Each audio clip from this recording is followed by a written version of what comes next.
Well, let's cross live now to political analyst Yenal Kucuker in Washington, D.C.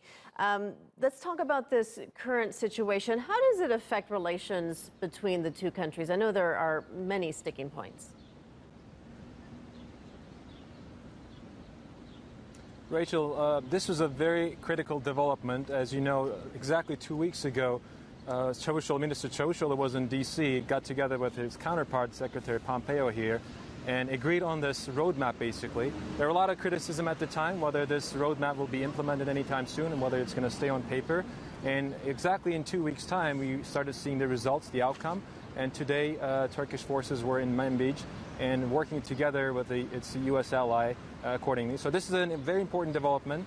As it was indicated in the piece before, U.S.-Turkey relations were going through a very difficult time. They still are, actually.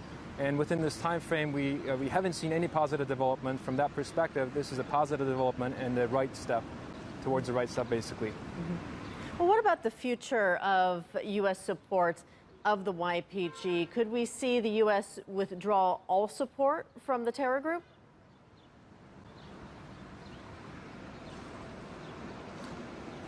That's, at this point, it's a little bit hard to tell because there's still a lot of criticism about the U.S. policy and what happened with regards to Syria and how U.S. handled the YPG.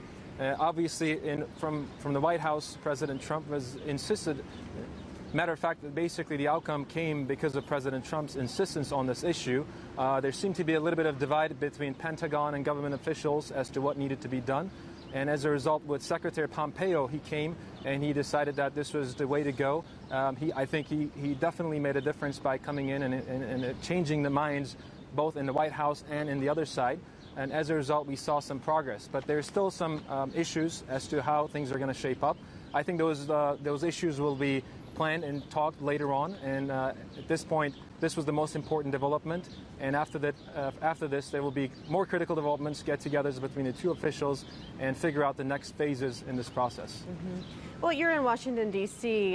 Now. Talk to us about the reaction there from the U.S. side.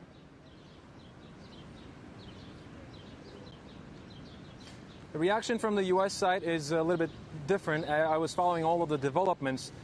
Prior to this development, there was a lot of mistrust to Turkey, both on the Hill, especially from the Senate and on the Hill side. Basically, Turkey was blamed for working against U.S. interests in Syria, not cooperating with the U.S., and for its persistence and insistence on the YPG issue. They were being Turkish government was being labeled as basically not being a good ally. A lot of think tanks were writing about this issue, criticizing the Turkish administration's approach. And shortly after the meeting between the two government officials, again, the criticism was out there. From this point on, I think these issues will be resolved fairly quickly, I'm assuming, but the sticking points will remain. And some of these organizations, think tanks, were holding debates about this current issue and development. For example, today there was a think tank meeting, and they basically analyzed the outcome. And the critical point here is, I think, to summarize to the readers, to those who are watching, is that Turkey, by United States, by allowing Turkey to take place its footing in Manbij and go ahead with this phase in this mapping of this protocol, basically, it's telling Turkey that now you're a critical player in Syria and we're going to be cooperating with you from this point on. We're going to be basically back to allies, working like allies we used to. All right, Yenal Kucuker joining us live from Washington. Thank you for your thoughts today.